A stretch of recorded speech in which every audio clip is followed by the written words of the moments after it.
And he's here to share some special recognition with our board. And Mike, first I'd like to say thank you very much for your ongoing partnership with our school district and all the joint efforts that have taken place, particularly during the pandemic, but certainly before that, and just a really strong relationship that I believe in part accounts for what you're to talk about. So I won't say any more than that. So thank you for being here. Absolutely. Thank you, Superintendent Deli and President Nelson and members of the board, as well as members of the public and staff. It's a very exciting opportunity to be able to be here tonight to share some good news. And really just some thanks as well. Throughout the pandemic, the Village of Glenview and all of its partners and the school district, the park district, and so many other entities really have led through the pandemic and are leading out of the pandemic. And this is really exciting because in October, the Illinois Association of Park Districts awarded the Best of the Best Partnership Award to the Glenview Camp Rec program, which School District 34 played an important part in its success. The award is just one of 4 partnership awards that were awarded to a park district throughout the state of Illinois. In addition to that, there was also an intergovernmental award for the Northbrook Glenview Coronavirus Task Force, but Camp Rec is pretty special. It's something unique to our community, and it was a unique partnership overall. Camp Rec was possible thanks to the collaboration of partners, most notably District 34. We also worked with Wesley Child Care, the Glenview Park Foundation, the Glenview Public Library, Youth Services of Glenview Northbrook, and really truly a community-wide effort. Camp Rec program was created to accommodate any adaptive phase that Glenview schools needed during the COVID pandemic, complementing the different hybrid learning approaches by offering small group learning pods with a recreation component. This program provided Glenview children with recreational activities, enrichment, and a sense of community. Many of the students in Camp Rec had parents who were essential workers and needed the program. This program was able to provide valuable child care needs, allowing parents to continue to serve the community during COVID crisis. Camp Rec provided a relief for parents, giving them time during their day to focus on work while their children learned and recreated in a safe space. Wesley Child Care provided experienced and qualified leaders with Park District staff and Park District facilities to create a safe and enrichment environment for children.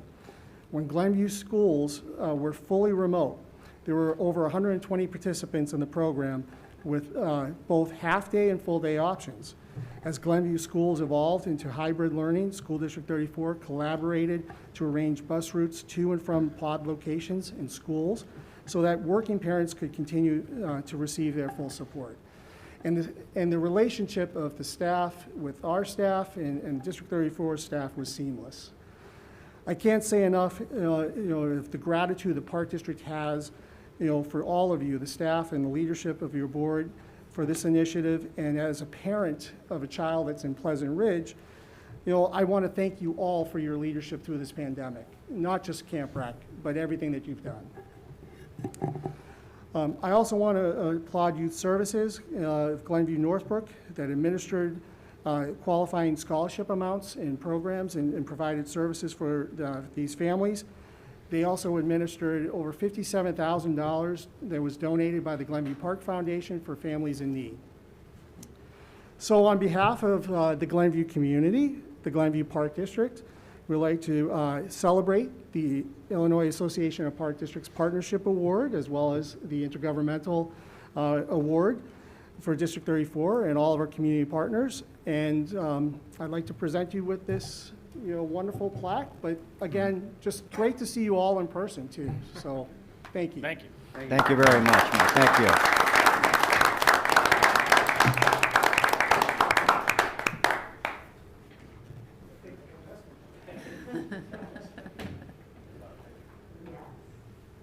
Hey, maybe Scott should get in there too. They're too tall. Come on, Scott. It's gonna look. I'm really short. No. We're in an octopus. I'm smiling. eyes are smiling. That's what matters.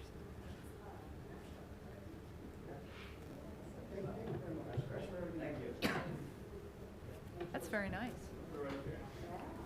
Lovely. More pickle. Thank you so much. Appreciate it.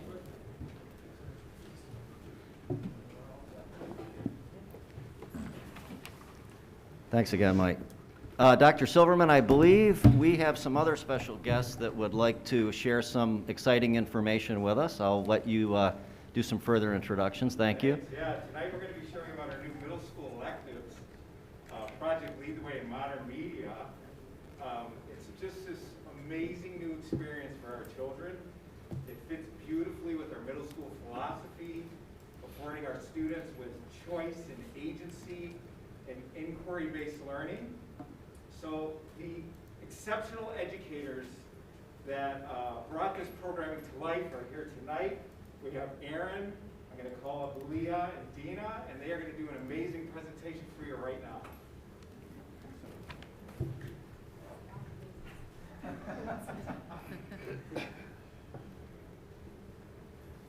Thanks, Matt. And thank you, Leah and Dina. My name's Aaron Wilkins. I've met you before. I'm an instructional coach in the district, and I do curriculum projects and our district mentor program. And it's lovely to see all of you. So thank you very much for having us.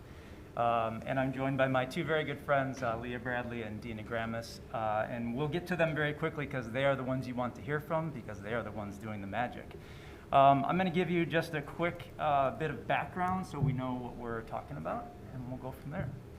So in a typical middle school course, you've got your core subjects, which we're all used to, math, English, science, social studies. We have the extra courses or the complete schedule that we had prior to the schedule changes.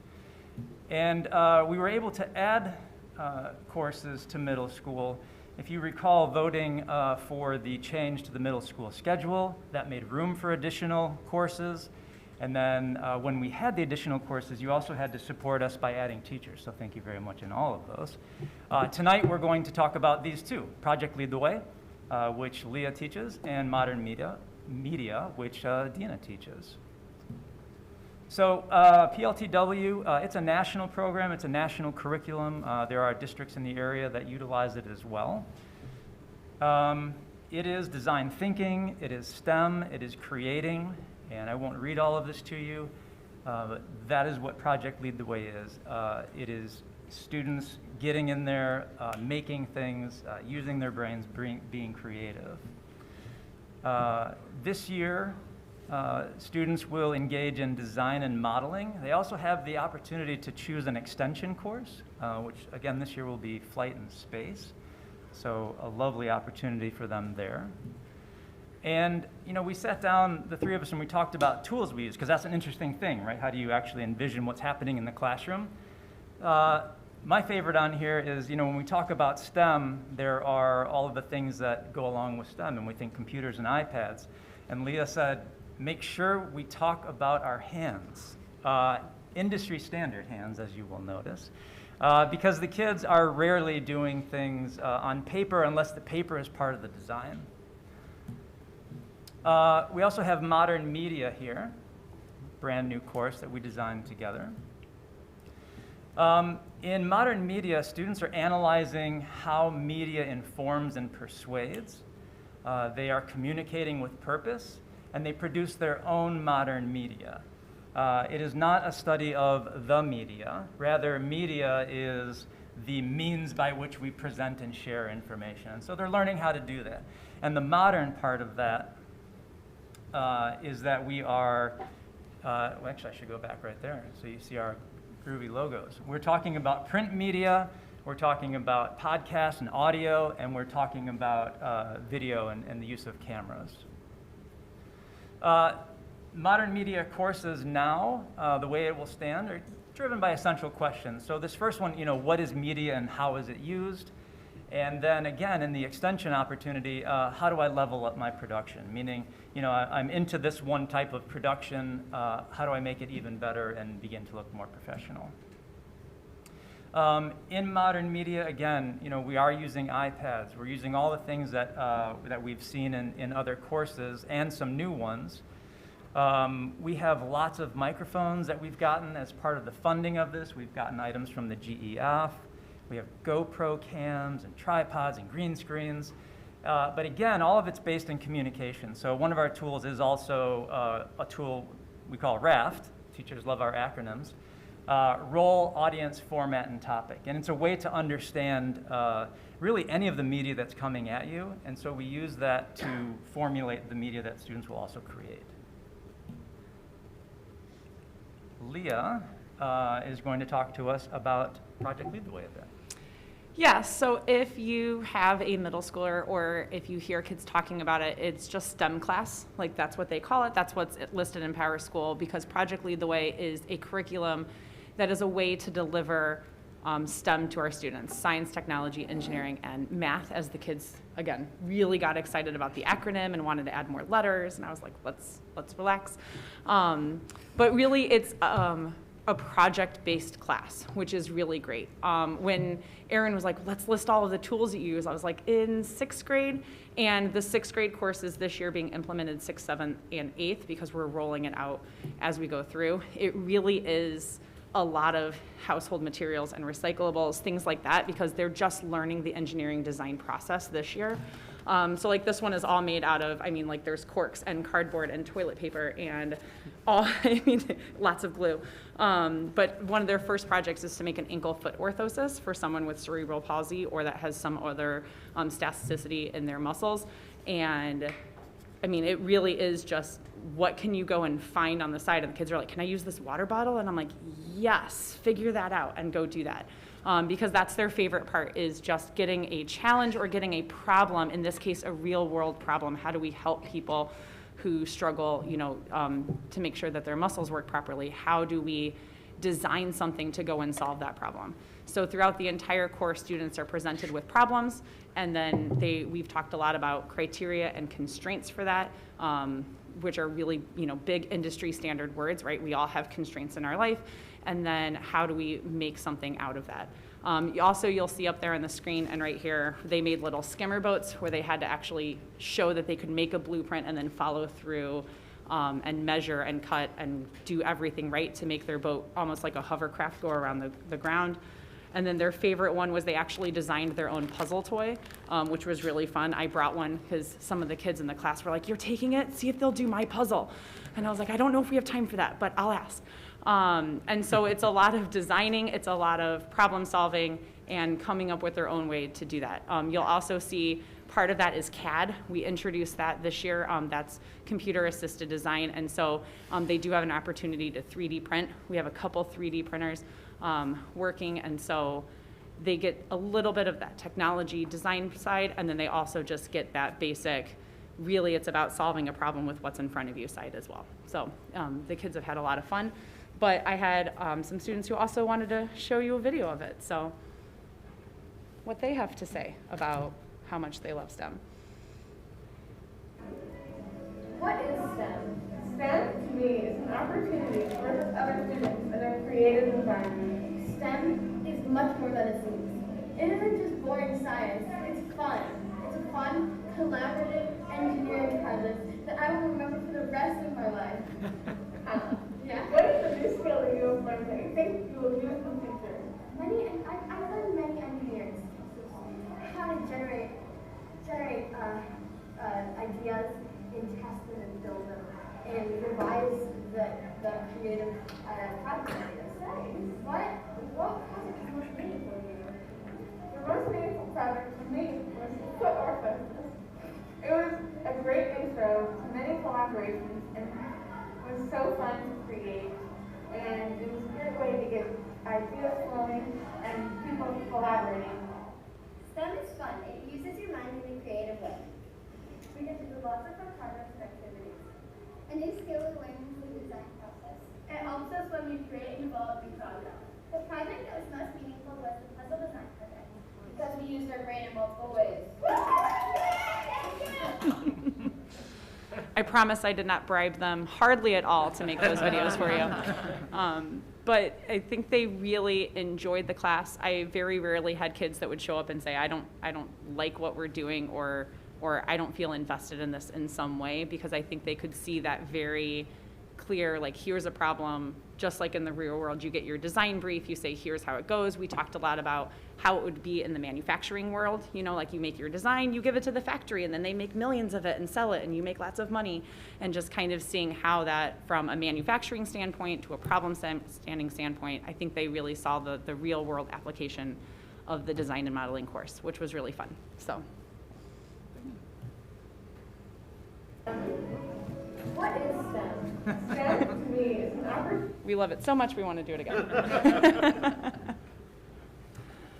All right, so I'm Dina Gramis. I'm at ATIA, and I am teaching modern media this year.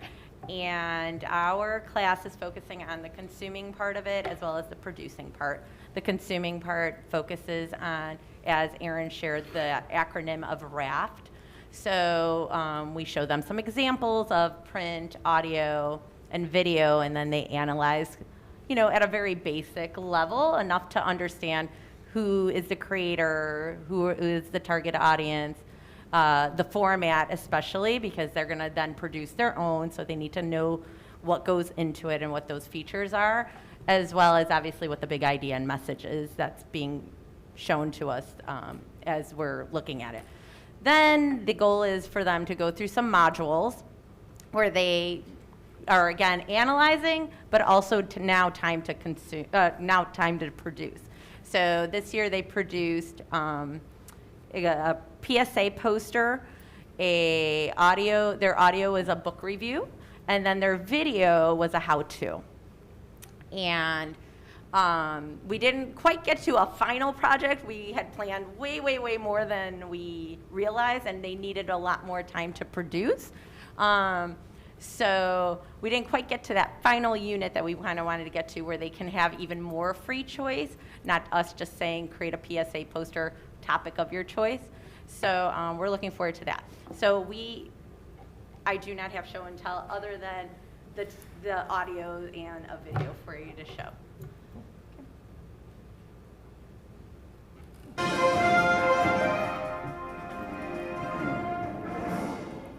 Hello, I am Jacob Weston in 6th grade at ATIA Middle School, and I have a very important segment on. Is your cat talking to aliens?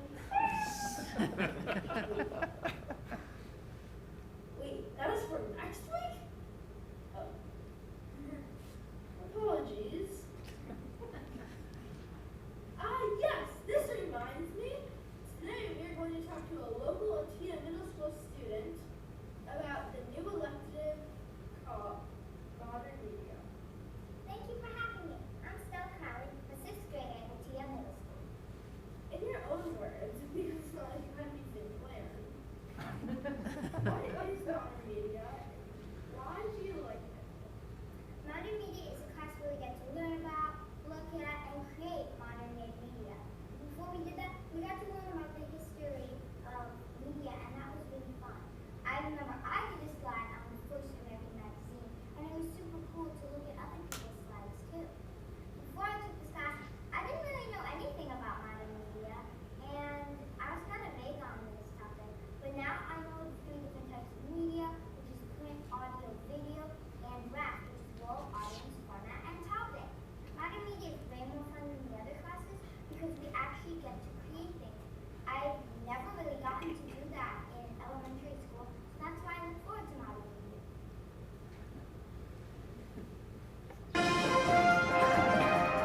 It's not my fault. It always runs the play twice. They're just they're too It's on a loop. So, go ahead. Yeah, no, what I love about the 2 young people that you saw, they took it on their own, and it really showcased who they are, also like their own creative sense, but also they tried to tie in like using the green screen and just making it fun for themselves. Like I gave them 3 questions that I wanted them to just make sure that they include answers to, and their video was a bit longer than what you saw, but it's quite amazing what they produced. So. And Dina includes this one because there's, if we're talking about production value, here the student is paying more attention to the camera work and then editing, so there's a little piece of this one.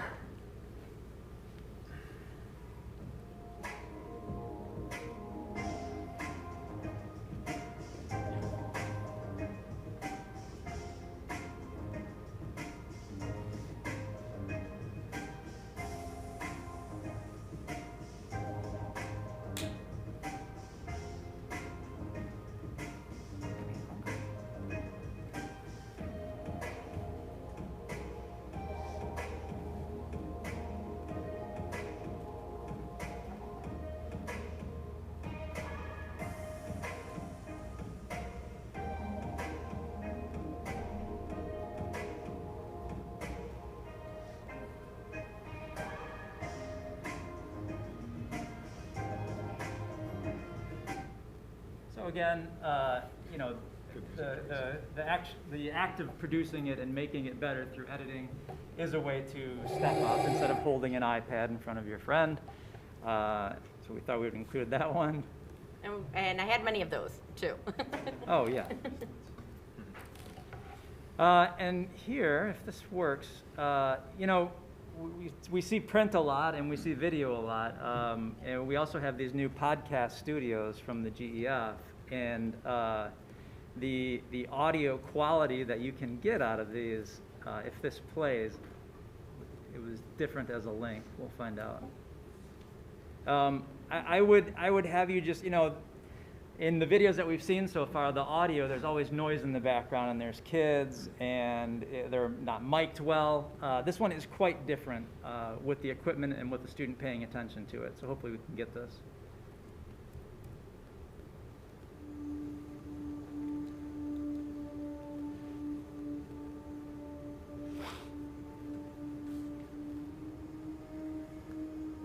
Open your eyes. A deserted, arid landscape stands before you, an inert mass of shapeless sand dunes reaching to the horizon. Welcome to Arrakis, a nearly inhospitable desert planet on the edge of the Canopus star system. The protagonist, Paul Atreides of How. So, very cool book review project. And movie. Yeah, right? Yep. And that is it. If you all have any questions, we are more than into responding to those. But either way, thank you for your time. Thank you. Thank you. Thank you. I can't stop thinking about those cookies. I don't have any questions. I think this stuff is great, and I think it's great that we're going in this direction, so I applaud all of you for doing that. I would like to see the puzzle, though, so that you can go back and say the puzzle was used. In fairness, they have an 8-minute timer. Like, no one is allowed to try for more than 8 minutes on the puzzle. So I will honor that. I will bring it right over. There's an answer key if you get stuck, too. All right, thank you very much. That's awesome. Thanks. Thank you. How cool. How cool is that? Is it like Tetris kind of? Yeah. Cool. Oh. Like, as us old people remember the Rubik's Cube. Really? They know what a Rubik's Cube is?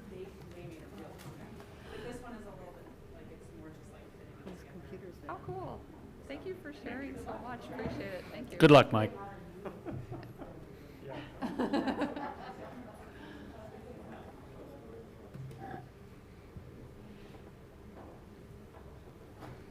Okay, thank you. Mr. Dorkin, would you like to continue our recognition piece with Yes, thank you. information? Tonight, we also have the privilege of recognizing 22 certified staff members who have earned tenure as of the start of this 21-22 school year. And this is a significant accomplishment in that our selection process for new staff in District 34 is a very rigorous one. And then our staff who are non-tenured participate in 4 years of very thorough, evidence-based, reflective evaluation, and then they earn this tenure status. And so we've already seen leadership and other significant contributions from these 22 staff members, They represent a very nice cross-section of our staff, all of our buildings, the various roles, both general education, special education, student support services. And so we would just like to acknowledge their accomplishment, thank them for all their hard work, and congratulate them on earning that tenure status. And they will each receive a certificate of recognition signed by Board President Nelson and Dr. Deli. So we just want to acknowledge those staff members this evening. Thank you. Thank you. Thank and you. Congratulations to them. And then finally, I do want to make mention of today being School Board Members Day. Perhaps not widely known. It's always November 15th. November 15th doesn't always fall so cleanly and appropriately on a day of a school board meeting, but it's important to give this board the recognition that you so deserve. I believe too often some people forget about the personal sacrifices that school board members routinely make. You attend many committee meetings, board meetings, you spend time reviewing board documents in preparation for meetings, and you spend time away from your own families, like you're doing this evening, in service to your community. And in the tradition of a representative democracy, school board members are the community's key connection to deciding how our public schools are governed. This month, we join with others throughout the state and within our school district in thanking you for your hard work as the elected emissaries of this community. And at your place, I wasn't going to try to navigate all the wires here and give people actually something funny to look at. You do have in front of you a certificate of appreciation in this wonderful cardboard frame. You can transfer it to something better if you'd like. And one of our water bottles. I belong in District 34 is what it says. A small token of our appreciation. Thank you to each and every one of you. Appreciate it.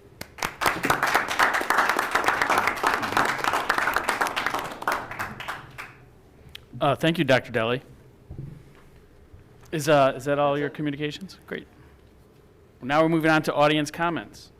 This is the first opportunity for audience comments. Anyone wishing to address the board can submit a comment card available at the check-in table and give it to the Director of Communications and Strategic Planning. The Director will call community members who submit cards forward. They will be asked to introduce themselves and describe their relationship with the district. If a community member in the overflow room wishes to make a comment, they can give their comment card to the D34 staff member on duty in the room. Please know that the board will be taking notes, but will be in listening mode only, and an appropriate response will be given in a timely manner. We ask that you submit one comment per opportunity. Kathy, do we have any comments? We have no comments. All right, we will move to our next section. We're moving to consideration of resolutions, and this is a consent agenda. These are things we've already spoken about before in the past. I'm going to do the first 4 to begin with, and then do the last one separate because that's the last one we talked about. 21-121 personnel report, 21-122 payroll warrants, 21-123 vendor warrants, 21-124 workers' compensation RFP, and we also have 21-125 full-day kindergarten fee and FTE. Does anybody have any questions or anything they'd want to bring up at this point on any of the reports? So, Resolutions? so are we saying we're pulling 21-125 off of consent? I'm going to do 2 roll call votes for that. One for the first 4. So it's and- no longer on the consent menu? Correct. Correct. Thank you. It'll be under other resolutions. So can I get a motion and a second for the first 4? So moved. John Heggie. Seconded, Mike Corman. And can we get a roll call vote, Katie? Aye. Aye. Aye. Aye. Aye. Aye. Aye. Motion's passed. And now we'll go to consideration of other resolutions. And I'll start with 21-125, full-day kindergarten fee and FTE. Does anyone have any questions or anything they'd like to ask Eric about? I don't really have a question, but just sort of a statement. Like, I know this was on the consent agenda, and I do intend to vote yes for it, but I felt like I wanted to provide just a little context for the vote instead of it just being yes.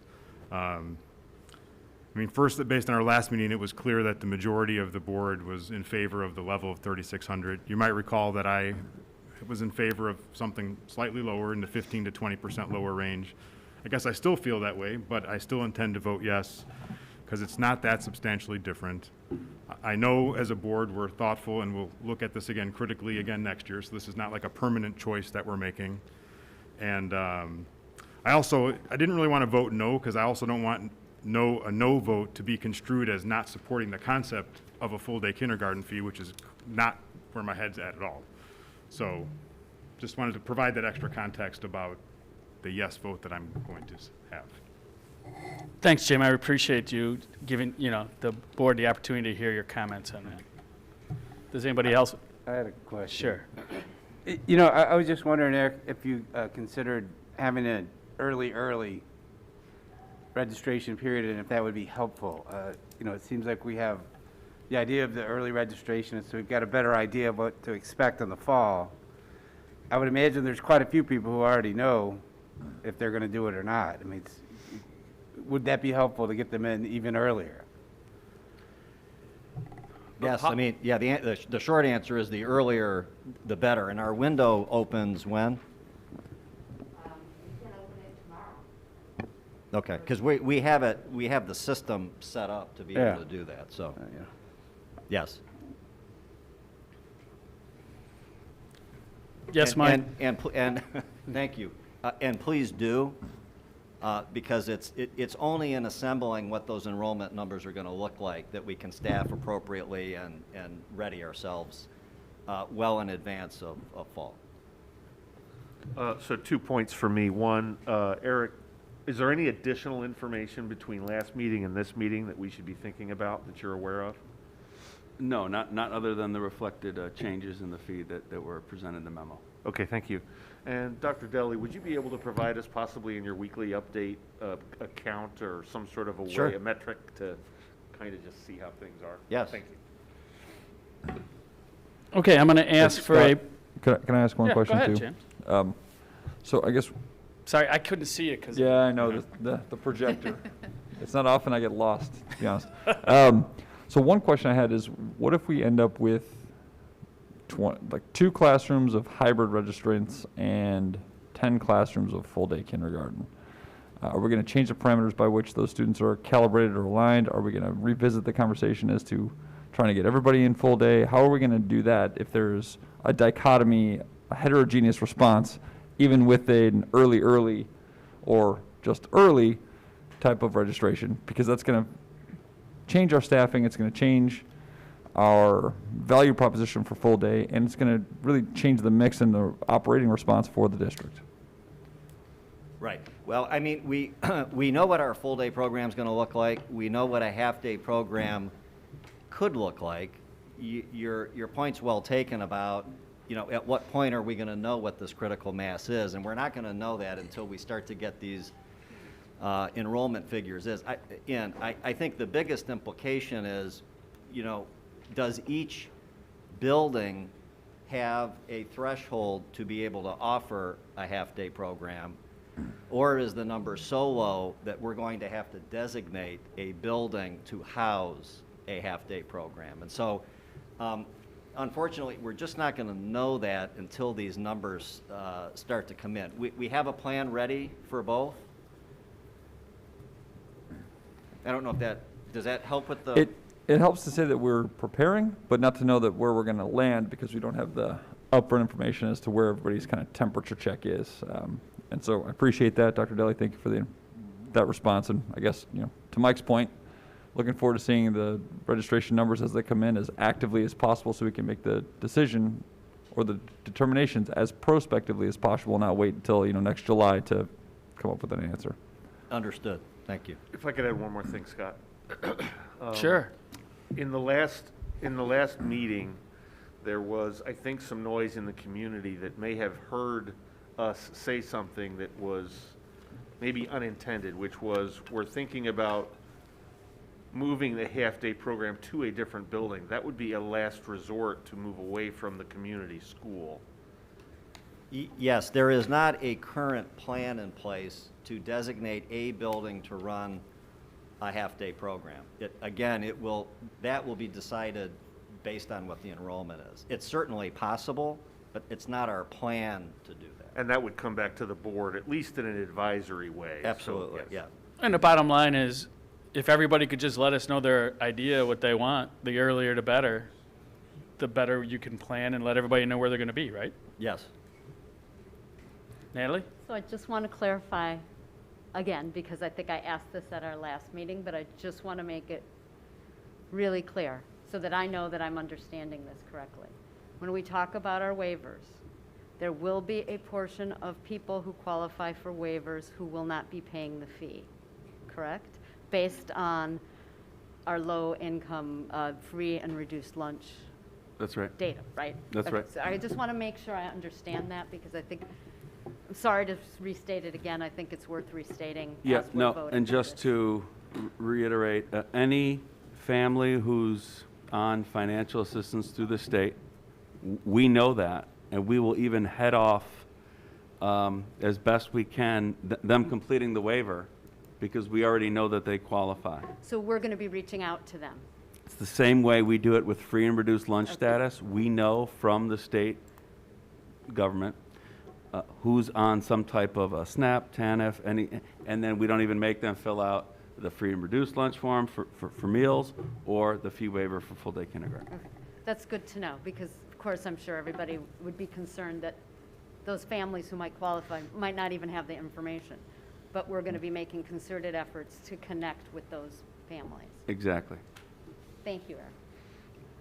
Okay, could I maybe get a motion and a second for full-day kindergarten fee and FTE 21,125? So moved. Oh, second, John Agee. And can I get a roll call vote on 21,125? Aye. Aye. Aye. Aye. Aye. Aye. Aye. The motion carries. And now we're moving along to 21,126, resolution to approve the tentative 2021 tax levy and schedule a public hearing for the 2021 tax levy. And if I may be so bold, just before we get into the 21 tentative tax levy, I've asked Elizabeth Hennessy from Raymond James to join us, just to give us a brief update on how the $59 million bond issue went this past week. And so if I can ask her to join us on the microphone and just give the board a quick update, and you have a packet all in front of you to follow along. Thanks, Eric, and thanks for having me. So on November 9th, we held a competitive bond sale for the district's 59 million bonds. Page 2 just gives you a little background of the rate, but I really like page 3, which compares where the Series 19 bonds, Series 21 bonds, and Series 21A bonds were priced. So rates were definitely higher than the kind of all-time low we had in 2021, or December of 2020, which closed in January of 21. So we move forward with all due speed with the pressures and discussion of inflation. We're very nervous about the November 3rd Fed meeting, but actually interest rates went down by 9 basis points. So we really had a great result. Page 4 reviews the 7 bids we got. The all-in true interest cost was 1.98%, and that's contrasted with 2.55% that we talked about on October 5th. Just to mention that all-in rate includes all cost of issuance. The bid, which is on page 5, shows that Mesero Financial came in at 1.94%. And so getting 7 bids is really very, very good. They're close together, extremely competitive, and we're very pleased with the result. So page 6 just shows the funds, the costs, the all-in true interest cost of that 1.98%. Page 7 gives your final debt service structure, and I think it's important to note that in the very last year, we had a lot more bonds there preliminarily than we do now. We only have a payment of $683,000 in that last year. So from start to finish, we've really shortened the district's debt schedule up almost 4 years. So really wonderful result. The all-in true interest cost for the entire $119 million is 1.46%. Okay, so I think that's a pretty wonderful number, and very excited. That's fantastic. Yeah. Page 8 is the graphic, and then it includes, I will mention, the 2023 non-referendum DSEB bonds that will come next year to finish off the financing. And then page 9 and forward looks at our comparable pricing. And I know this is a lot of numbers, but for kind of bond nerds like me, I was really excited about this page because your district did better than some of the highest quality names in the market, including Lake County Forest Preserve, which is a AAA, includes all of Lake County, always in high demand. Your yields were lower than theirs. And we compare this to the AAA Municipal Market Data Index. And one thing that really jumped out to me is in one of the years, 2027, you're actually 1 basis point lower than that national index, which is never seen on Illinois bonds. So, we had a wonderful day. We had rates kind of going our way and a very competitive bid. So, happy to answer any questions, and congratulations. Thank you. I've got goosebumps. Awesome, really great news. Thank you. So Can I ask, do you, from the promise that we made 2 years ago, about how much are we saving from the promise that we made when we went I was looking at this report and I knew someone was going to ask that, and I don't have that number. I think it's probably north of 30 million, but I'll email Eric That's fine. the That's number. that's a good rough number to hear. $30 million savings. That's what I remember, but I will definitely email Eric with the actual number, but it's significant. Again, because we were able to shorten up the debt almost 4 years. Fortuitous timing. Yes. Jim, did you? This is going to sound like a bond geek question probably, but this series had an all-in interest rate cost of like 100 basis points higher roughly than the prior one. It did. And I just was wondering how much of that is because it's a much longer dated maturity versus interest rates just went up since last time. Is there you have a rough idea? Yeah, so interest rates went up since last time. Yeah. In the 10-year range, about 50 basis points. In the longer range, where these bonds, the majority of the principal is about 30 basis points. So there was rate increase, but this average life is much longer than the first issue, which, as you recall, was under 1%. Right. And had some big maturities up front. So that also had a lot to do with it. So is another way to think of it, if we would have done it at the prior time, it would have been like 170 probably, because that 30 basis points change. So yes. Basically, I don't think we cost a lot by waiting. Like, even though it looks like a lot of cost, right. Part of it was just the debt structure is different. So we should feel another way to feel good about it. It's not like right.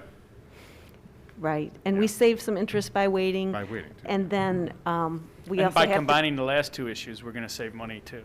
Yes. In the long run, because it was, I believe, 27 basis points if rates go up over the next time of a year, and I'm pretty sure the Fed's signaling at least 50 basis points over the next year.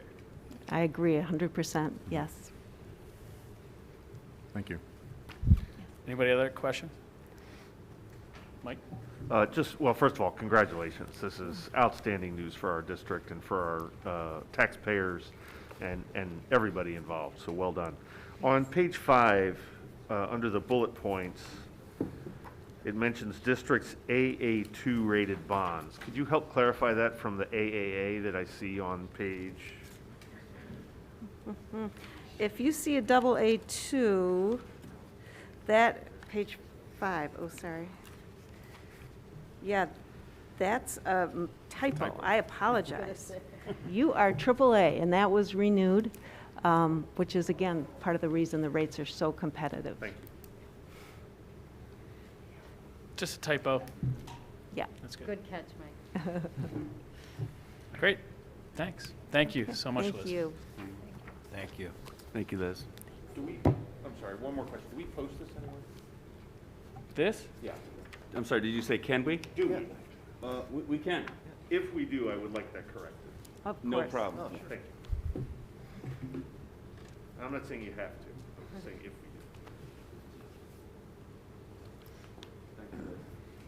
we do. Okay, sorry for that tag on, but I thought that was important given the past week we had. With that, we'll get into the 21 tentative levy. Typically, we start this process about a month early, and if you remember, we delayed that just because of some of the press releases that the village was going to do about the closure. As always, we've got a list of definitions that can be reviewed on the website after tonight. Tax levy is a certification by resolution, and it's particularly important to us because it makes up property taxes 70% of our total operating revenue. There's a whole cycle here in Cook County where it goes from assessment, review, equalization, and now we're in the process of conducting the levy and soon to be in a hearing next month. What's unique to Cook County is the assessment rates, 10% for residential and 25% for commercial and industrial. A little bit different than some of the others. In the springtime, we're supposed to get an estimated 55% of the prior year's extension in rates, with the second installment truing up with CPI and the new property once that all comes out from the county. In terms of timeline and requirements, in looking at the levy, it's the first step which gives the board the taxing authority. I'm sorry, the budget is what gives us the authority to move forward. Once that happens, we calculate the estimated cost for next year by fund to determine the tax revenues needed. And one component that's outside of the board's purview is the levy for bond and interest. And when we go ahead and issue bonds, this is something that sort of goes through the county, and they go ahead and extend taxes for us so we can pay principal and interest on that outstanding debt. We're in a tax cap county, came into effect in the early 90s, and what it says is it's going to limit the increase in the extension 5% or CPI, whichever is less. And just to refresh your memory, for the 21 levy, we use the 2020 calendar year CPI, which is 1.4%. Can you go back one slide? Sure. I think it's also to say as well as new construction. As well as new construction, of course. Typically, CPI is a bigger number. Again, 1.4, and say last year in a typical year, and we'll get into this in a little bit, when you look at new construction that's in the, say, $15 to $30 million range, typically equates to about 0.7%. But yes, especially this year, that's big. It's CPI plus your new construction or your new property. So here we've got that limiting rate formula, which dictates the increase. And as you mentioned, Scott, that returning TIF property or new growth is a part of the levy in addition to CPI. Looking here at historical tax rates, which include bond and interest, if you remember that EAV and tax rates move inversely. So when the housing market was crumbling, if you will, post-2009, saw the rates increase. And when EAV increases, the rates should come down some. CPI, just looking at historic rates over a 14-year period, noting the 5-year average is just 2%. However, in 2021, we're trending so much higher than that. And this is the new piece. Again, most recently, the village announced that as of December 31st, 21, the Glen TIF, after 22 years, will be coming to a close. This is the District 34 Board's one-time opportunity to capture this new property from the TIF for this incremental EAV of $430 million. And the board's levy this year could be higher than the past year just to capture this new property. So how did we get that $430 million? If you look here, it's broken down by tax code, of which we've got the top code there. And what you do is you take the current EAV, which we're actually estimating for the 2021 year, but here you see the 2020 year. and you've got a 449 million. And then you'd subtract the frozen EAV. So when the village closed the naval base and started this TIF, the value of that property was just 19 million. So if you subtract the, 449 minus the 19, for District 34, we're able to capture this 430 million. Different tax codes for different jurisdictions, but for us, just based on the expiration of the TIF, we've got this one-time opportunity to redirect the revenues from that incremental EAV from the village over to District 34. Could I just make a clarification comment, Please. Eric? So when we say new property, and I'm saying this mainly for the people that live in the Glen, your house may be 20 years old, but for purposes of this conversation, it's categorized as new property because it was never captured outside of the TIF. It never has been captured outside of a TIF. That's right. We call it new in District 34 because it's coming onto our tax rolls as new. It's new to us. Property, new EAV, exactly. Thank you. Quick question on that too. Does Yeah. the EAV get reset now too to like a new market EAV? Like, aren't some of those EAVs frozen because of that's how a TIF works? They freeze it, and then when they release it from the TIF, do the EAVs get reset to this higher? They market? already are reset. They're The already TIF is reset? capturing that money instead of us. So that So they've been reset.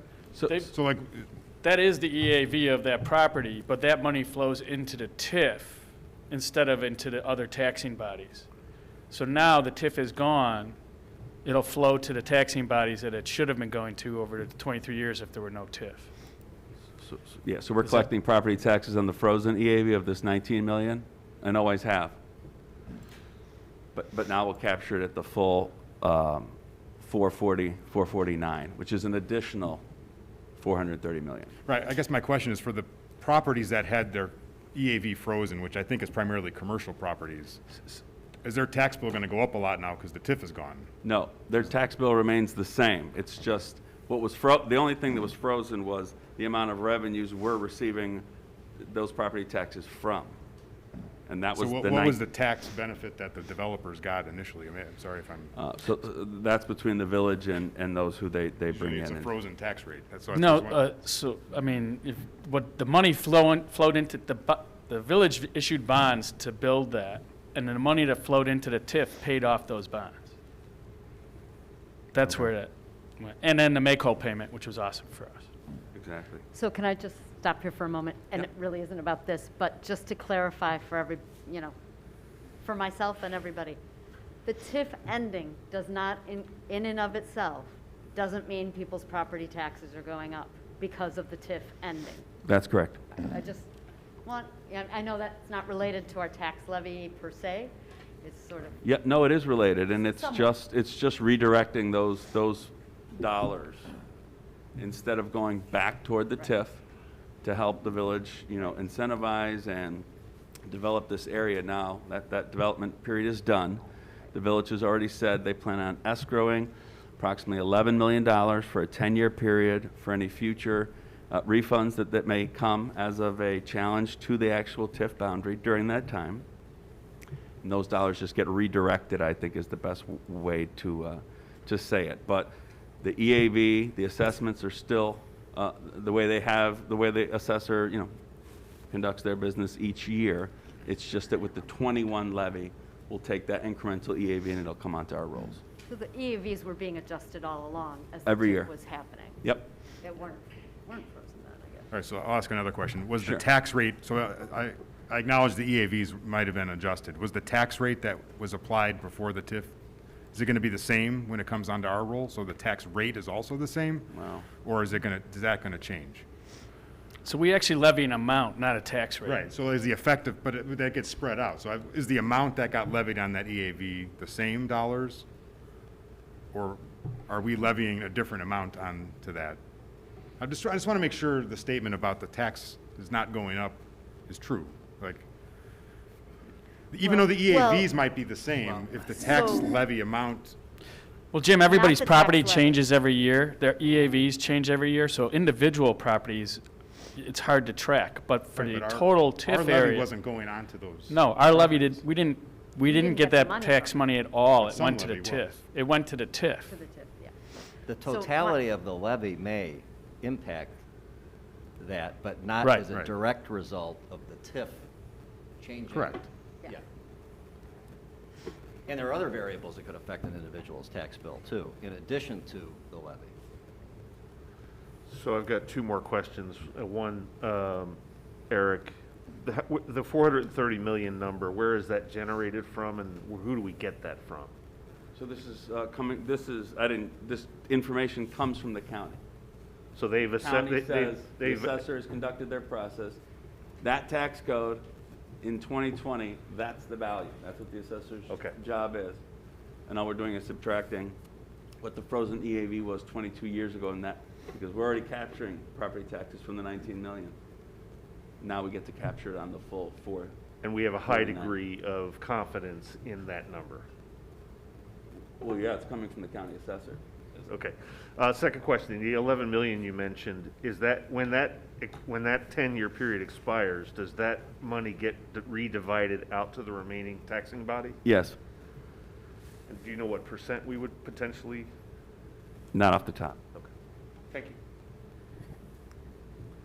Okay, but aside from this incremental EAV, we always talk about new property, right? We made an assumption, I think, last year of 12 million. We saw 28 million, which is the highest in a number of years. We'll show that in a second here. Point is, developments are ongoing and strong. And on the screen here, you can see a list of some of the recently completed projects, some that are ongoing that you may notice, and some that are in review now. So just to give you an idea that things beyond, developments beyond the 430 are continuing to happen.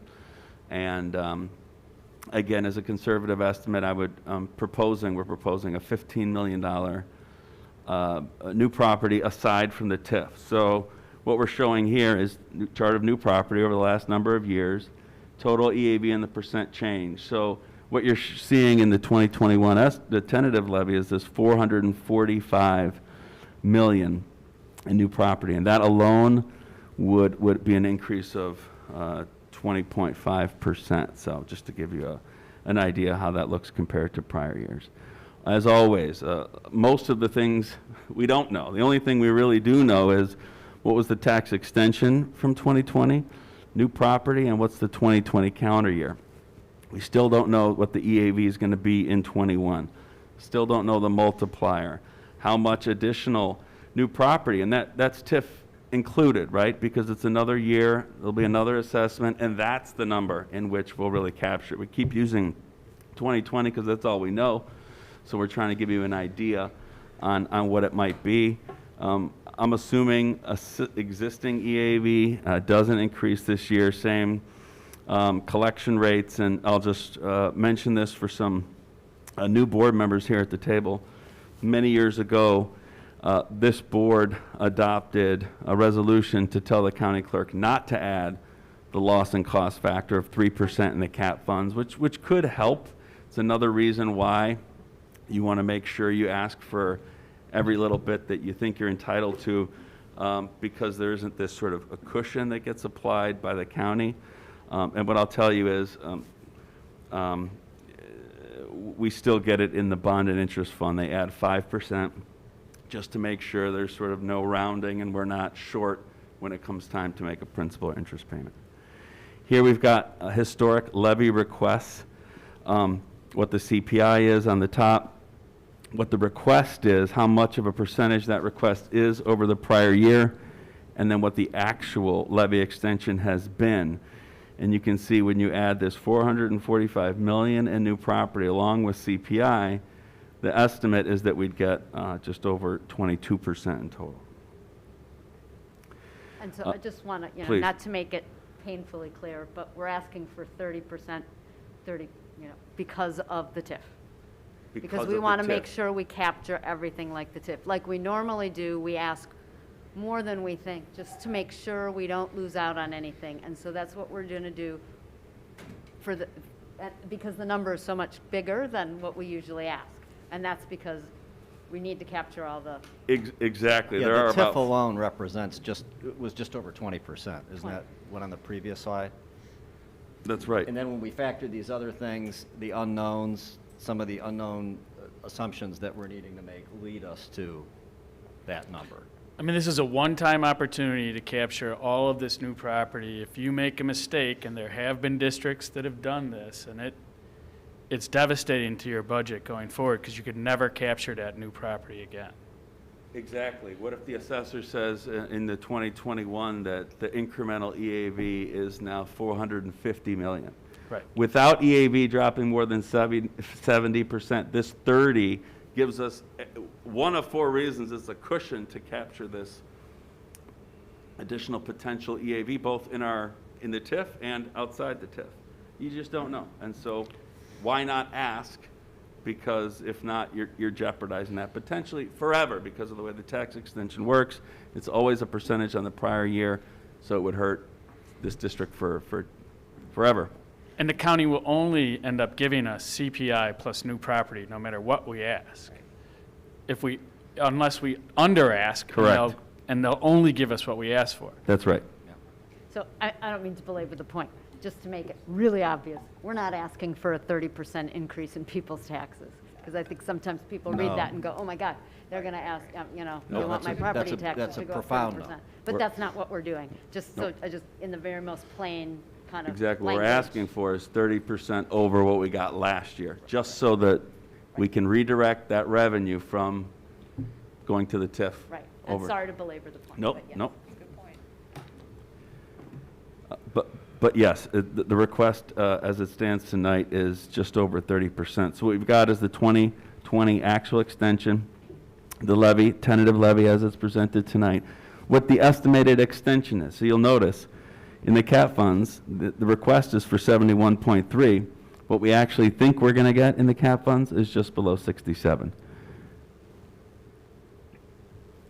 There's actually a slight decrease in the bond and interest levy just based on the debt structure. So all in with the capped and non-capped funds, the estimate is an 18.3% increase. Just a couple reminders, the levy's just a request and it's above the estimated extension based on all the unknowns we've gone over. For this 2020 tax levy, the board has a one-time opportunity to capture the expired TIF's EAV. Extensions are based on PTEL. The increases across the entire taxing boundary, and remember, individual tax bills may go up relative to surrounding property value increases or decreases, and that the bond and interest levy is outside or above the cap levy, the cap funds levy. Tonight, we're asking the board to actually vote on this 21 tentative levy and set a hearing, and then at the December meeting, we would review the final request, hold this truth and taxation hearing, and ask the board to vote on a resolution to the county to make the reduction, say from the 30% ask down to the 22% estimate, only in particular funds, different than some of the other collar counties. You have to give this county that directive.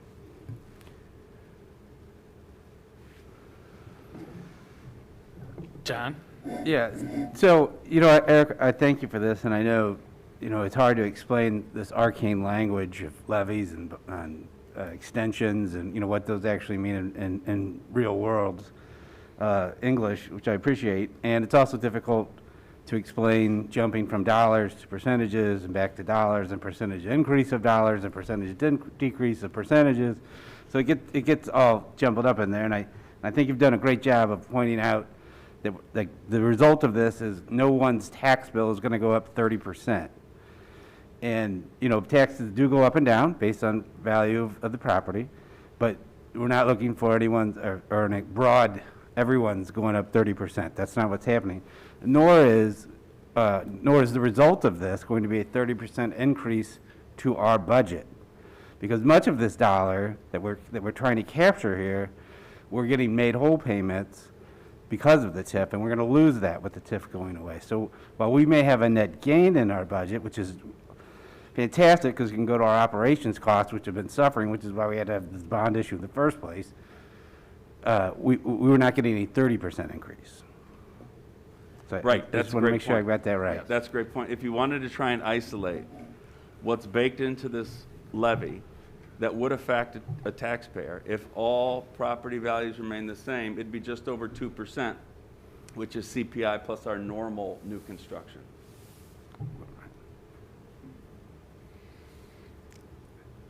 Anybody have any other questions? I know this is an arcane subject to talk about, but I think you've done a pretty good job, Eric, of explaining it to us and to the community. Thank you. We got the word arcane in twice. I did, yeah. Points, extra points. Yeah. So at this point, can I ask for a motion and a second for 21-126, resolution to approve the tentative 2021 tax levy and schedule a public hearing for the 2021 tax levy? So moved, John Hagee. Second, Diane Stefani. And we'll have a roll call vote, Katie. Aye. Aye. Aye. Aye. Aye. Aye. Aye. Motion passes. And we'll move along to 21-127, professional development to optimize outcomes for multilingual programs. Thank you, Mary Ann Raquel. Nice, hello. Hi. Thanks for joining us. Good Would you like to evening. put a little bit of context for our board and community on this, this item that does have a contract associated with it? Thank you. Right, so this professional development is for it's a direct result to our status of being significantly disproportionate when it comes to working with our Hispanic students who have been over-identified as having a learning disability.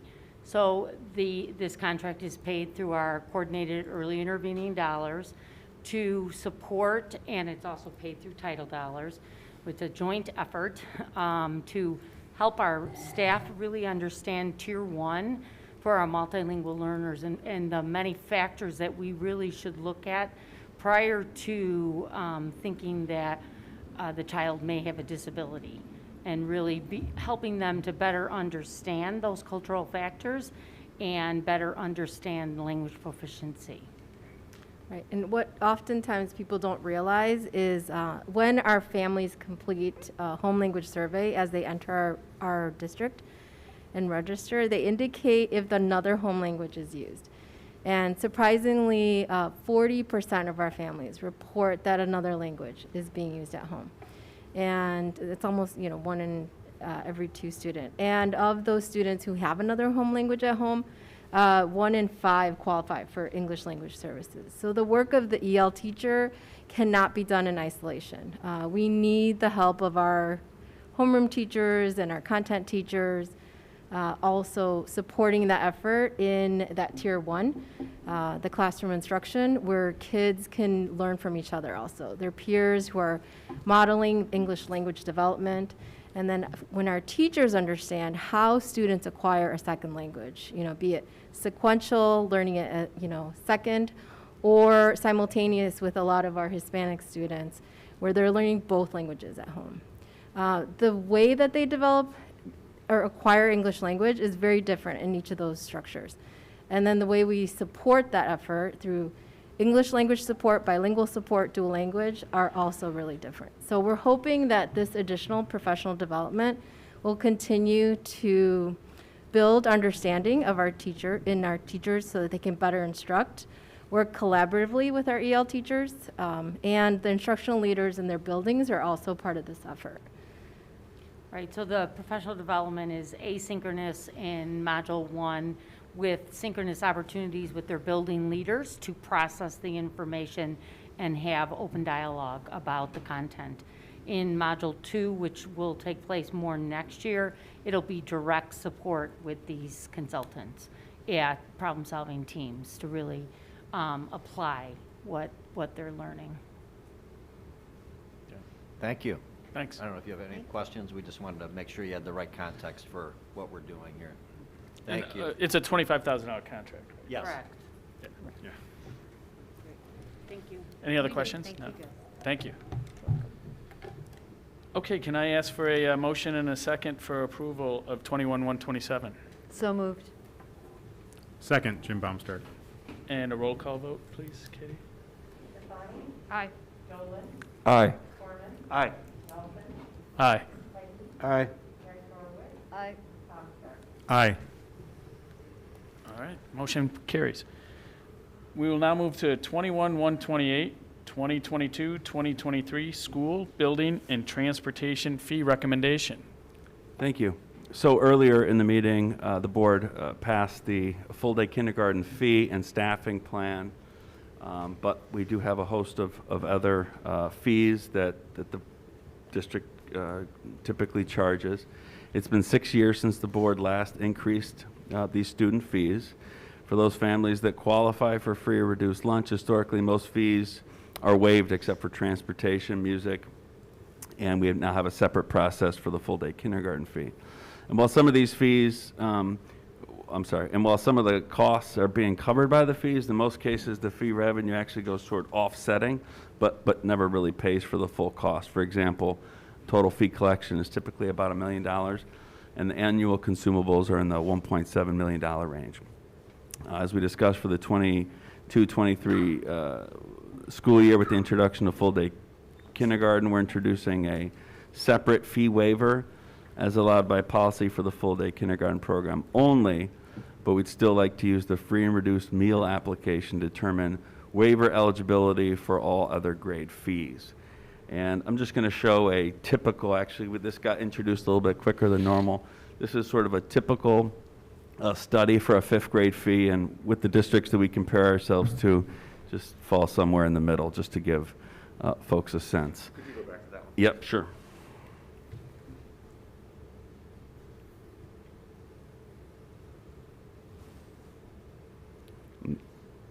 And I'll note this is old by a year or two. Thank you. Yep. And so really we're concluding with the recommendation as voted on earlier, but we incorporated it here because it's part of the change. $3,600 for full-day kindergarten, but a $300 discount for early bird registration. Keeping the 22-23 grade level fees flat, no increase over last year. Continue to offer an early bird discount. And the other recommendation is to increase student lunch prices by 20 cents. We've seen an increase over the last year and a half of anywhere between 6 and 19%. To be honest, shortages are challenging, and where ISB is allowing us to provide substitutes, but it's difficult. And so just to keep up with the program, we're making that recommendation of 20 cents for all grades. I have a Yes. question, and I'm sorry if you don't have the answer to this, because I know we still are conceptualizing this half-day kindergarten, what it will be look like. For the other fees, we're using our free and reduced lunch data to give waivers for fees. Yes. So if we have somebody who wants to do the half-day kindergarten who would qualify for waiver, I assume this fee for half-day would also be waived for them? Yes. Okay, just want to clarify that. Sure. Thank you. Sorry about belaboring that point. No. That's really all we have. So bottom line, student fees are being held flat except for lunches. Exactly. Correct. All right. Does anybody have any other questions? I don't have a question, maybe more just a comment about, I think since I've been on the board, we've kind of kept these fees flat. And I just feel like at some point we should have a discussion about our philosophy around these fees. Like, what would cause us to rethink them? Like, is it something related to CPI? Is it that the costs have gone up? Or like, just have sort of a framework that guides how we think about these fees on a global, I'm not saying for today. Yeah. I'm on board with keeping it flat, but I also feel like we should have Sure, we can a have perspective that we start to vet more and have a discussion, on like, it. you know, maybe about the philosophy thing. Like, just what is our philosophy on fees? Like, and then that'll dovetail nicely with next year thinking about How we're going to evaluating our apply full-day fee kindergarten and how fees that next worked year. too as well. So I just, Exactly. You know, maybe after hearing from CFAC on the general financial overview, we'll have introduced the full-day kindergarten fee, you know, at least for next year. We can do a full study next year and take a comprehensive look a little bit earlier, just to get ahead of the early bird, if you will, and have that discussion if you'd like. Yeah, and I mean, I'll get to you one second, James. You know, we're going to be more consistent with our revenue projections going forward. Now that TIF is gone, we're going to be more consistent knowing how many people are in full-day kindergarten. our projections should be better going forward. There's been a lot of things up in the air over the last 5 or 6 years as we also took on a new construction project. So I think it'd be a great time next year to bring that up. Absolutely. James? Thanks, Scott. And Jim kind of beat me to the point of the philosophy of, what and why, and what are we holding ourselves accountable to. Eric, for you to say that we haven't changed a fee in 6 years is phenomenal, because I'm sure the district and the services and the performance of not just the teachers and the students, but the staff and everybody have changed a lot in the last 6 years. And to kind of ask the question of, well, for what? And, it's, for our responsibility to make sure that we're, holding the high standard and getting the excellent service that we know that the district is committed to, but being good stewards of the monies that are coming in. And how they come in is not just on a fee schedule, it's not on a TIF, it's not on a make-whole payment, it's all together. And to be able to layer in, because we know we have a data gap in terms of student performance and staff performance because of the pandemic, but prospectively setting up ourselves for what is it that we're trying to achieve, and how do we get there, and what do we need to do with this versus that, I think is absolutely I'm hopeful where we can take this as a board going forward, assuming some level of stasis and predictability. So, I think it's phenomenal that we're not changing these fees, but that we can have a conversation about how do we and what do we get for these fees going forward. Sounds good. Great, thank you. That's awesome. Any other points? Yeah, I just had a real quick one. So on the transportation fee, that's going up a little bit next year, but on the bus, but how we're measuring waiving that or not isn't changing, right? It says distance in the memo, but there's also hazard, right? Yeah, that's right. If you travel more than 1.5 miles, or there's that or you recognized have a hazard. hazardous crossing as approved by the board, then right, Nothing's changing about how we're measuring that. No. Okay. Yeah. You had made the point that there was a difference between how much the actual fees are versus how much the actual, I think, did you say costs, or how did you? Yeah,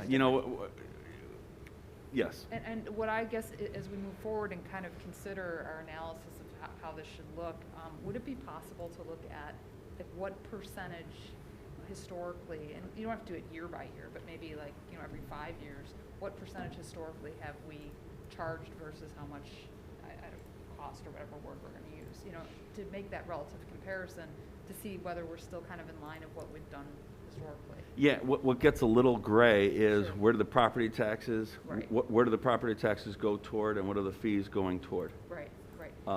But Would there be some sort of analysis like that, though, that would make any we're sense? certainly going to try and present the best Okay, great. possible way we can for the discussion next year. Wonderful, thank you.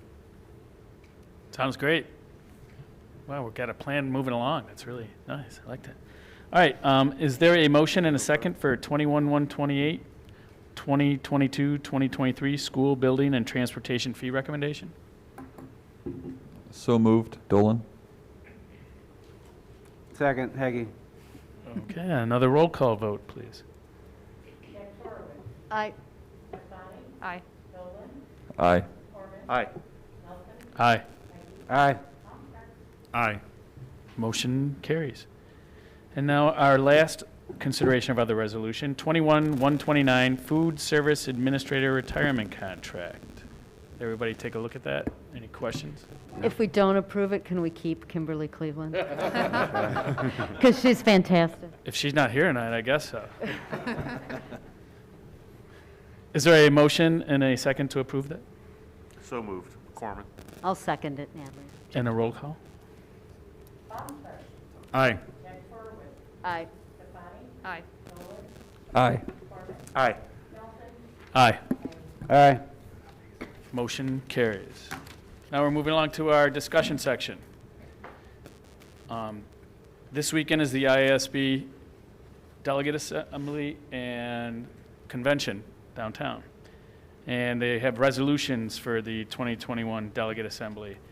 And there's been some feedback from the community and from board members on a couple of the resolutions that are somewhat controversial in manner.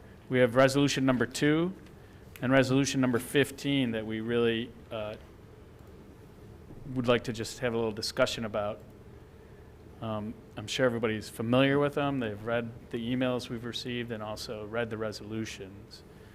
I know in the past, we have abstained from voting on these resolutions because these are things that legislators should take up, not a, as far as I'm concerned, a lobbying group for a bunch of school boards. So that's just where I'm falling on it. Anybody else have any thoughts on some of these resolutions? So if I could just add a little color, very little color. Resolution 2 and 15 have come up several years in a row in front of the delegate assembly, of which I will be representing our board at. Interestingly, Resolution 2 has one slight change from the past in that it now seems to have a recommendation to do adopt. It was never that before in my recollection. It appears to me that Resolution 15 is nearly identical to the previous year's resolution. So I just give that as color. I understand where these school districts stand on the topic. I've researched it and done a lot of work on it. But I will leave it to the board to really give a sense of what you would prefer for me to do as our delegate representative. And Mike, tell us what we've done in the past. We have, on these two particular topics writ large, we have abstained.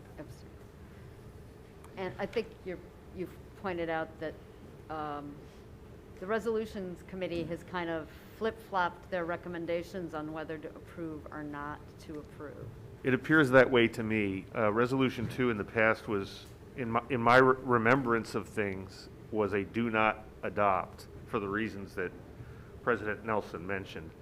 I think there must have been some dynamic within the process of the Resolutions Committee that I'm not privy to that caused them to change their Perhaps the makeup of the committee Yeah, I was changed gonna too. say, could be. If you look at the committee, it's more of a geographic representation as opposed to a population representation too. So it seems like Resolution 2 is more geared toward rural communities.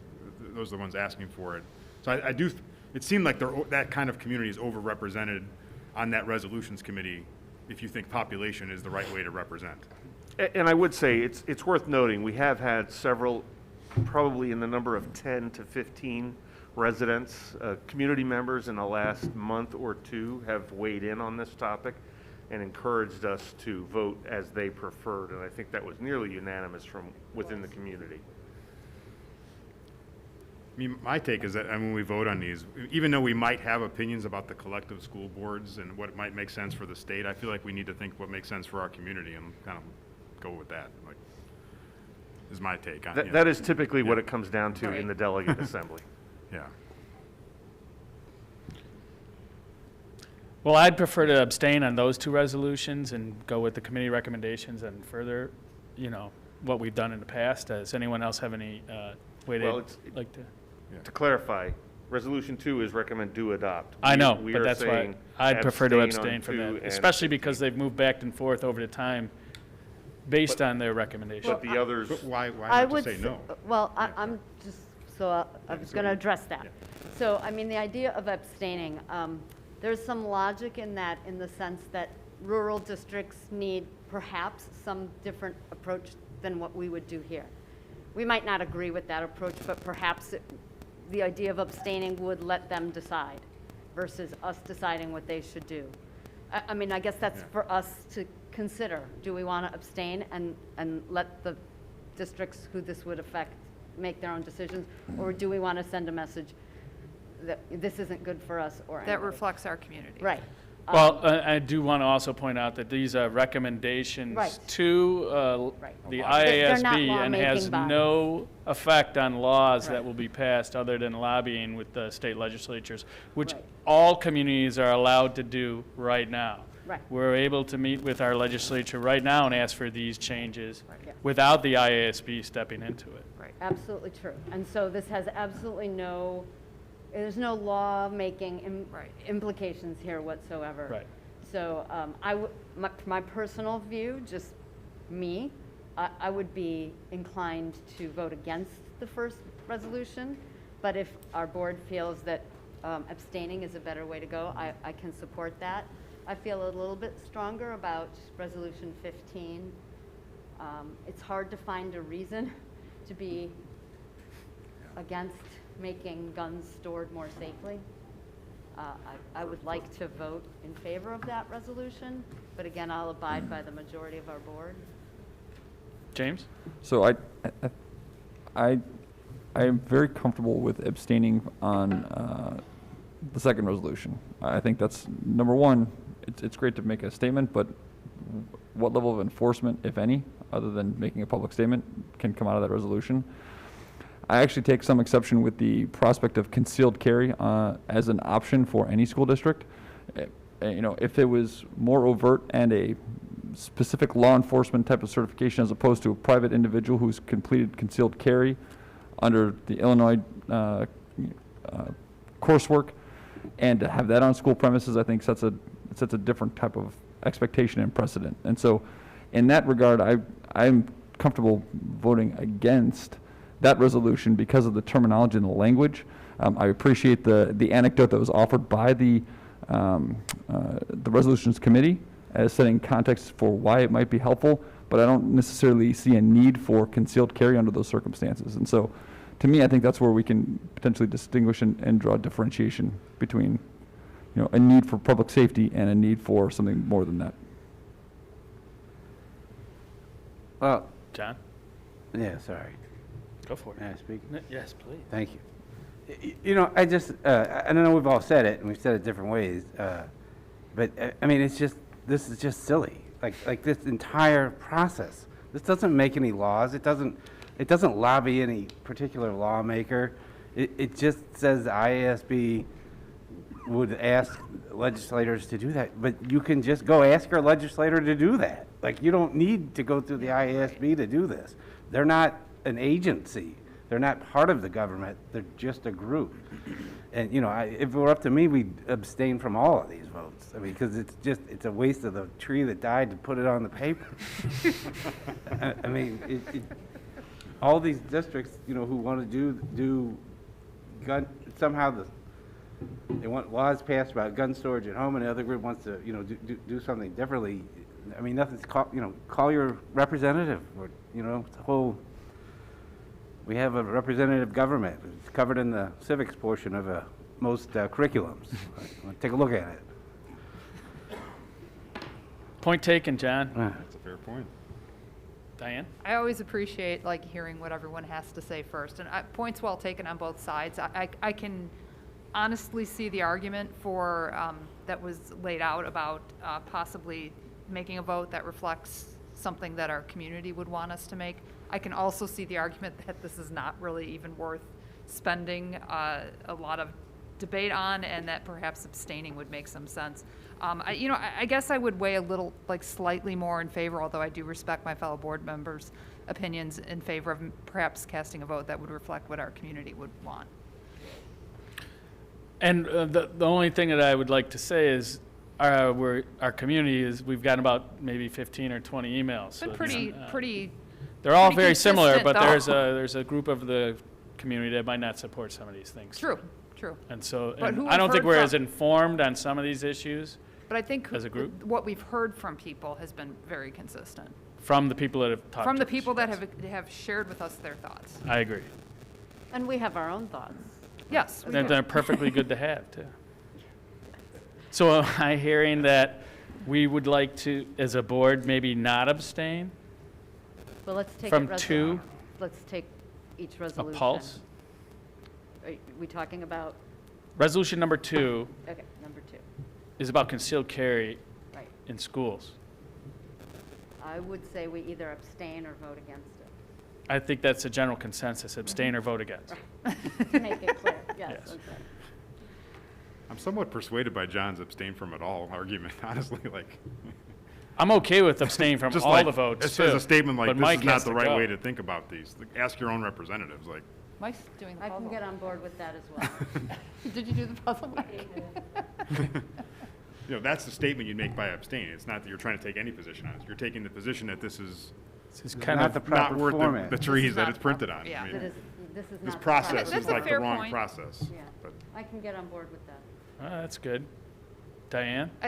Like I said, I have a slight preference for community, reflecting the community. However, I see the logic of abstaining as well.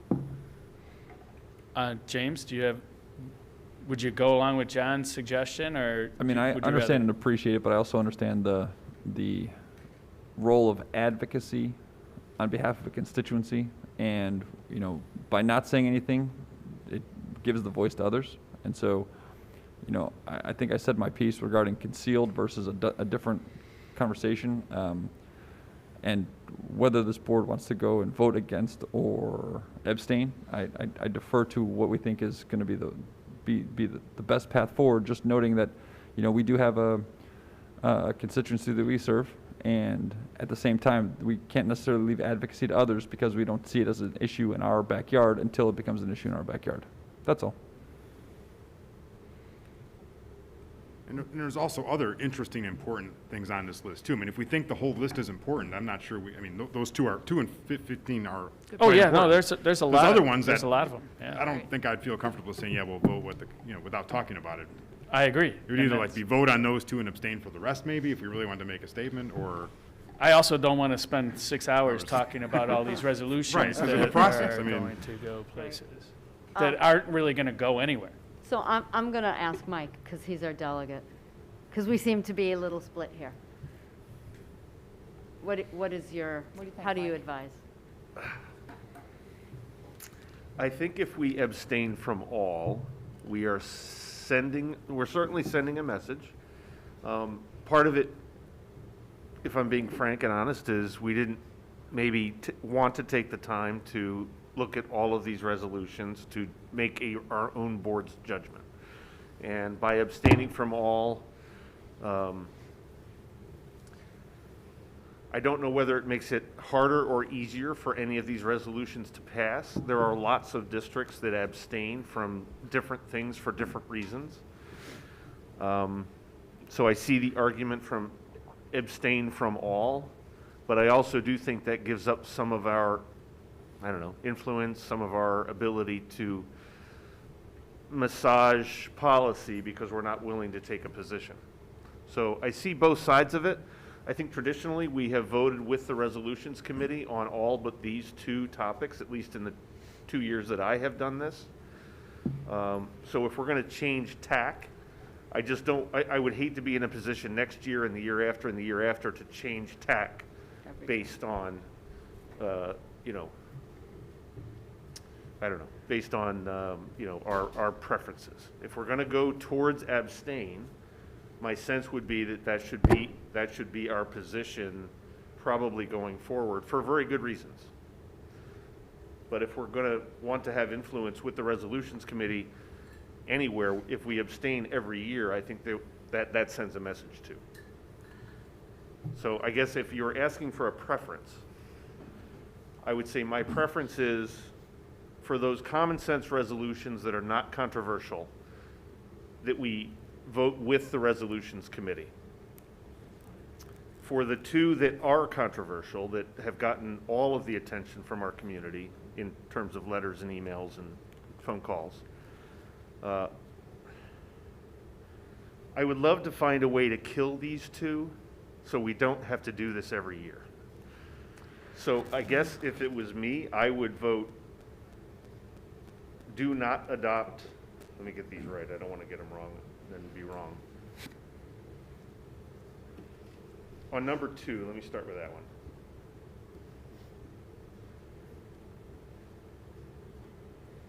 I can't see a scenario where our community writ large would ever support concealed carry weapons in our community. And I think if we vote to adopt, and frankly even to abstain, we are, in my opinion, doing a disservice to the community. That's, we're sent here to make these calls, and that would be my recommendation would be we would vote against Number 2. number 2. As it relates to number 15, I would, in my opinion, I would follow the resolutions committee and do not adopt. This is in the home. This is very this isn't really what school boards are intended to do, which is to advocate one way or the other inside our taxpayers and residents' homes. So I think on number 15, while it's a noble cause, and I think any of us that were gun owners, anybody in Glenview that's a gun owner, I would hope that they would know enough to have them secured. But I can't see us gaining benefit from supporting this resolution in that form. So that's where I stand. Yeah, that's the note I made. It didn't feel like a school board issue, right? It feels like it's a much broader issue. I 15, agree. yeah. It definitely colors far outside the lines of a typical resolution that IASB has, which is a specific tie to education. Yeah. It's fine. It's a fine and noble cause. I think we all support the thinking that goes into this, but I just don't think it falls into our purview necessarily. All right, so Mike brought up another subject here of voting against both of the resolutions. Is that correct? No, I think he's suggesting we vote against two. Oh, yeah, against both of these. Yes, do I'm not sorry. adopt for 2 Do and not 15. adopt either one. Oh, correct. Correct. That's right. You're right. And that sends a message. And then going along like we have in the past on what the committee recommendations are. Now, let me add one more point to this. There are dynamics that occur in the delegate assembly that I can't predict here. So I don't know, like, somebody could bring something up and make a good point, and I could say, you know what, I don't think that's a good idea. So I do need a little leeway on those other resolutions to be able to use good judgment. Well, as you said, they're sort of common sense resolutions. So By and large, they are. Yeah. So I yeah, feel like if an you amendment know us changes enough something, yeah. to know what we would. I'd But for trust you these on that. two, I think it would be good for us to have an opinion. Would the board go along with do not adopt? That's a pretty, I Yep. would, yes. on both. Well, do not, just to be clear, do not adopt on 15 means don't change, don't advocate for something more. Yeah. Correct. Right, don't Correct. advocate. Yeah. It's do not adopt this resolution in this yeah. form. In this form because it's, yeah, no, Right. exactly. And yes, And they you know, come back the next year a little bit changed. Yeah, I mean, Mike, I wish we could put an end to it. I suspect this will just keep coming back, but that's why we need to have these discussions. I can go along with do not adopt both. I like John's idea of abstain, but I'll go with do not adopt on the 2 and 15. And defer to your judgment. So I don't think we need a vote, right? We're just No, gonna this send is a it to the board? discussion. Yeah. Great. Sounds So like, I think I know where we have coalesced. Thank you. All right. Oh, and, well, next year I'll plan an extra meeting so we could talk about these. For John's benefit. Go through all of them. Oh. wow, ouch. But John. send us the resolutions by email, not on paper. I don't So we have a to waste choice any more about trees. this. Oh, that's right, they send it This to is us. not me. Yeah. That's right, they send it. I do get an advanced copy, which I guess I could forward to. If you could get them to stop doing electronic? printing Right, it no on more paper, trees. that Oh, would really? be fantastic. As a delegate, I got a Oh, packet. Maybe we there's a need to make PDF. a resolution to stop printing so many things on paper. There you go. I like that. That's one In I favor. could get behind. Okay, then next year we're going to put I'm a gonna resolution write that in. and submit it. You're and in we're charge, almost- Bailey. You're in charge. But I will email it to them. I won't send it to them. All right, moving along. We have a supplemental tax levy resolution, Eric? That's right. So I'm going to try and make this as easy as I can. When Chapman and Cutler Bond Council put together resolutions for DSEB, debt service extension base debt, that this board last issued in 2019, because they don't know what the CPI will be in the outer years, they ask, so that we're in a better defensible position, that the board adopt a resolution increasing the ask by CPI for those outstanding DSEB bonds.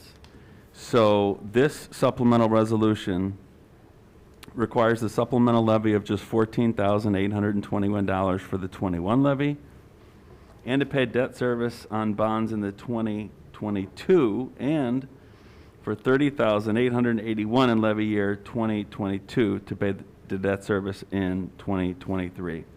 This is just sort of allowing us to capture CPI and make sure we're paying off the right amount for principal and interest on these DSEP bonds. And this is really the attorneys for the bonds asking us to do this, correct? Yes. Yes. All right. Does everybody get that? All right. We're not voting or anything on that. Actually, We are. no, this is It's a just discussion. discussion. Oh. We'll bring it next month, right? Yes, we'll do both at the same time. Okay. And then we come to TRS Supplemental Savings Plan. So there's a new TRS plan for Tier 3 TRS folks, new staff, after 1/1 of '22. And essentially, it's really classified as a 457, more of a defined contribution rather than a benefit. Really? And this just allows our district to enroll any new certified staff into this plan after the first of the year. And it's a defined contribution, you said? It is, and it's there's a bit of a management component to it in terms of risk. We are actually still waiting for TRS to provide some clarification in terms of fiduciary liability, and if I'll leave it there. So hopefully in the next couple months, TRS will help us out so that when Kevin explains this to all new staff, it's all crystal clear, and we know where the liability lies versus, us versus TRS, et cetera. So this So is you'll keep just- us up to date on that? Absolutely.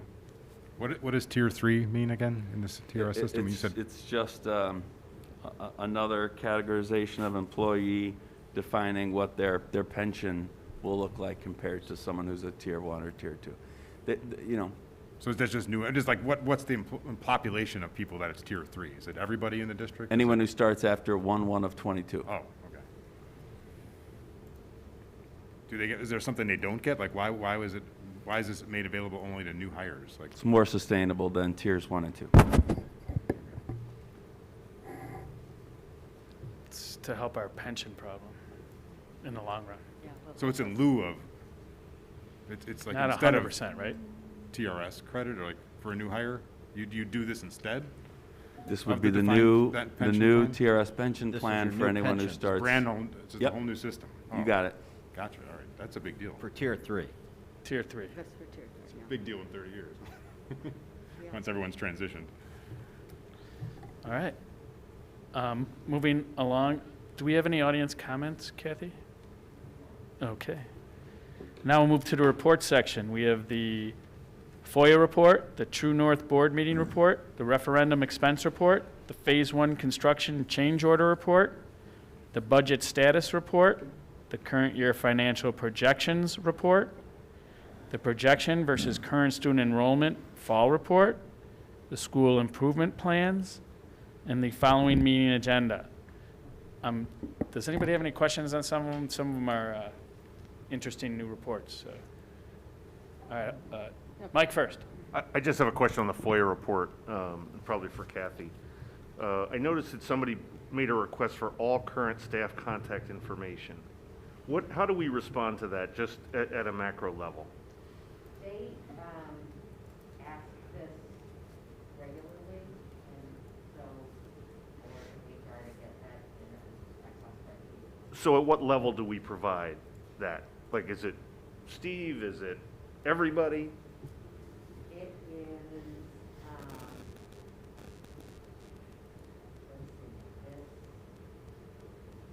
all current staff contact information. So it's everybody. So we provide that data just to anybody that asks for it? It's all public information. You can get on the website anyway. Yeah. I know, but we're making it a lot easier For them, yeah, exactly. They don't have to search everybody individually. All right, thank you. I just was, Yeah. it just bothers me a little bit that that's Thank the you. way we do It's onerous sometimes, for sure. it. Thank you. Okay. Does anybody have any other questions on some of the reports? I was just going to point out that we don't have the True North report because we just got the board brief this afternoon. There's really nothing significant to note that happened in the in our meeting, but you'll get the report attached to our next agenda. Thanks. Thank you, Natalie and I get to attend together. Yes, yes. Dane is our region superintendent representative for this year on True North. So Dane and I get to see each other once a month on Wednesday evening as well. Thank you for doing that. You're the Pleasure. current board vice chairman, I believe? Vice president. Vice president, yes. Hey, Scott, I've one kind of, Yeah. maybe it's just more of an observation, and with the projections versus actual enrollments, I was just kind of like looking at that, and it's interesting to me to see kind of Hanking Lion and Westbrook numbers were more markedly down, let's just say 10% off relative to, our other schools. And I was just wondering if we had any insight as to what or why that might be, and how that's maybe going to factor into out years, or maybe even just next year, with both staffing as well as kind of our classroom configurations and our full day kindergarten discussion and that kind of thing. That to me just was one of the things that stood out, as we have higher enrollments at Atia than planned, Glen Grove than planned, but across the board our K-2s are we'll call it lagging 10 to 15%. Yeah, we saw in both years, we saw the greatest impact at those K and 1 levels especially. And the second year was sort of a compounding of that, in the sense that we had to make some choices about whether or not we thought people that weren't in school the previous year would return. And then we kind of looked into, well, what did occur for many of those families. We obviously don't have information about any families who didn't come at all. But for those who we had information about who were expected to come and then didn't, or didn't return after withdrawing the previous year, we just saw that trend really exacerbated at K and 1. So it's really a factor of what a typical projection would look like at those grade levels in a normal non-pandemic year. And we speculate that the majority of that impact is based on, I think, families being even more conservative with their youngest children. Some of it seemed to be a child care related factor. We saw a lot of families actually, as a reason provided, moved out of the state, out of the country in many cases. So just a wide variety of reasons provided to us as to why they didn't come at those grade levels. Yeah, not unique to our district. The demographer says she's seeing this across the nation, because they're in all these states. So it's something I think that's pandemic related. We're seeing whether these families come back. Mike?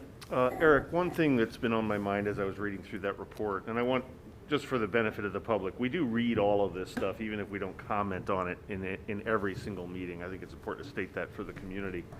On the demographer, we have one school, I don't think it's a surprise to anybody here, that's teetering on whether it will be able to stay open or not one of ours.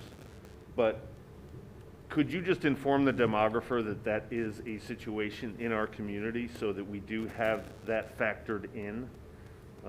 If you want more specifics, I'd be happy to give it. I don't want to say a name here in the public forum, but I think we should be aware of it anyway. Yeah, absolutely. You're talking about a private school? Yes. Yeah, okay.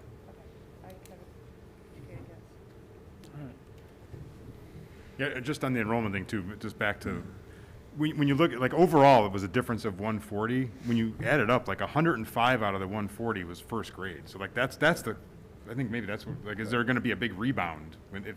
We'll know, I guess we'll know that sort of soon, right? It's just where Hopefully with the early bird sign up, Jim. Yeah, but, well, no, but it's the current first graders, so it'd be like Right. a rebound into second grade for, Isn't that a common age fluctuation of the kindergarten first grade level, Kevin? I mean, don't we usually see some odd fluctuation with that? Can't hear you, In a Diane, typical sorry. year, we see quite an influx in first grade, and generally because of our half-day program, and people go elsewhere for that, and they come to us in first. So the numbers at first being so down from what would be projected is that not seeing that factor that I just described, plus additional pandemic sort of exacerbated.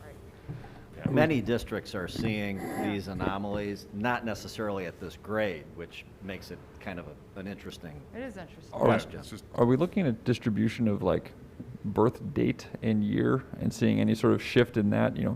Didn't have the pre-K program as needed, wasn't confident in kindergarten, so our first graders are actually a little bit older than maybe they have been historically. right? Like not the proverbial holding back a year, but kind of something like that. Have we seen anything like that, Kevin? I missed the beginning of what you said. So, for example, have we seen our kindergartners or our first graders not be in first grade because they didn't have the pre-K and kindergarten programming as a consequence of the pandemic, where they might be in kindergarten now? So there's this lag that's kind of pushed the whole wave back in a proverbial holdback year. So we haven't seen a large number of the sort of red shirting, if that's what you're describing. Yeah. And fairly consistently, we've seen, unrelated to the pandemic, a smaller proportion of our incoming kindergartners who have had no preschool. That's probably made even more, a little bit more pronounced from the pandemic, but the vast majority of our incoming kindergartners have had a preschool experience. Am I answering your question? Yeah, it was the red shirting thing. Yeah. If we were seeing a delayed enrollment as a consequence of limited kindergarten or pre-K experience, but okay. Yeah. I think the term's gray shirt for real, red shirts for kind of. Any other questions about the reports? All right. Is there any other business? All right. I am going to declare the meeting adjourned. Thanks for coming. Thank you. Thank you. Thank you. Mr. President. Thank you. Yes, we got to stay.